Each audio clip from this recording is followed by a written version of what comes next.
I don't know if you guys read a lot of news, but I read a lot of news. And an interesting thing I was reading lately, you remember that Dear Colleagues letter that the Department of Education sent out last year demanding that diversity, equity, and inclusion be eliminated from schools? The one that so many of you so eagerly and urgently obeyed like scared puppies? Well, a federal judge ruled that that directive was illegal, that it violated procedural rules and the First Amendment. The government's withdrawn all of their appeals, and that directive is void. So when you complied with that illegal directive, not only did you do a cowardly disservice to the students and the communities that you're supposed to represent, but you've also now made the school board solely liable for any legal consequences that result from that decision. If only somebody had been here a year ago telling you that this directive was probably illegal and you shouldn't comply. If only over 100 members of the community had signed up to speak to you and asked you to protect diversity, equity, and inclusion in our schools and not to comply with this directive. Oh wait, that did happen.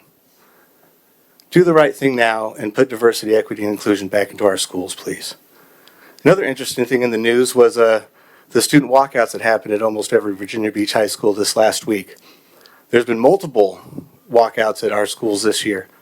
We should be proud of our students for being this passionate about topics that affect them and their communities.